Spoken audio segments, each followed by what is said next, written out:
Hello everyone, সবাইকে good morning. আমি কাকলি আমার নতুন একটা ভিডিওতে তোমাদের সবাইকে অনেক স্বাগত। তো সকালে উঠে দেখো একবারে বাসি কাজ সেরে স্নান টান করে নিয়েছি। আর এদিকে হচ্ছে কালকে রাতে বান্ধবী সেই জন্মদিনের খাবার দাবার তোমাদের দাদাভাইয়ের জন্য পাঠিয়েছিল। তোমাদের দাদাভাই অনেকটা বেশিই পাঠিয়েছিল, তোমাদের দাদাভাই একটু খেয়েছে আর অনেকটাই বেঁচেছিল। তো সেগুলোকেই দুই ছেলেকে সকালবেলা ভাগ করে দিচ্ছি। আর এদিকে আমার রান্নাবান্না চলছে।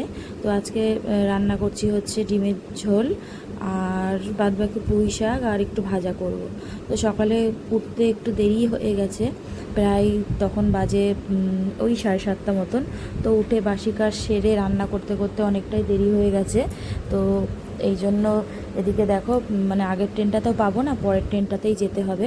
তো এদিকে ডিমের ঝোলটা আমার ফাইনালি হয়ে গেছে, একটু ধনেপাতা দিয়ে নামিয়ে নিচ্ছি। আজকে বেশি একদম পাতলা টেলটেলে ঝোল করিনি, একটু গামাখা গামাখা করেছি।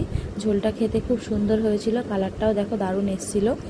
আর যে সকল বন্ধু যেখান থেকে দেখছো ভিডিওটা যদি ভালো লাগে লাইক কমেন্ট শেয়ার করতে ভুলো না। আর আমার পেজে যদি নতুন হয়ে থাকো তাহলে পেজটা ফলো করে দিও, আর যদি আমার ইউটিউব চ্যানেল থেকে দেখো তাহলে চ্যানেলটা সাবস্ক্রাইব করে দিও। তো দেখো সকালে উঠে এই তাড়াহুড়োর মধ্যে যতটা পারি তোমাদের সাথে ভিডিও শেয়ার করি। আর কবে থেকেই দেখো আমার গ্যাসটা তো মানে খারাপ হয়ে গেছে, কবে থেকেই কিনবো করে আর হচ্ছে না, হয়ে আর উঠছে না। তো মানে কড়াইতে তারপরে তোমার হাঁড়িতে পুরো একদম সে মনে হয় যে যেমন উনানে রান্না করলে কালি, সেরকম কালি হয়।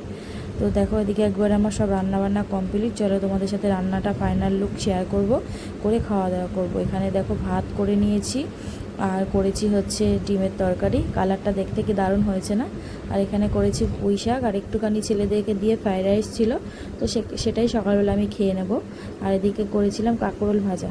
কাঁকরোল ভাজা খেতে আমার খুব ভালো লাগে, আর কার কার ভালো লাগে কমেন্টে জানাবে। আর কে কোথা থেকে ভিডিওটা দেখছো কমেন্টে জানাবে।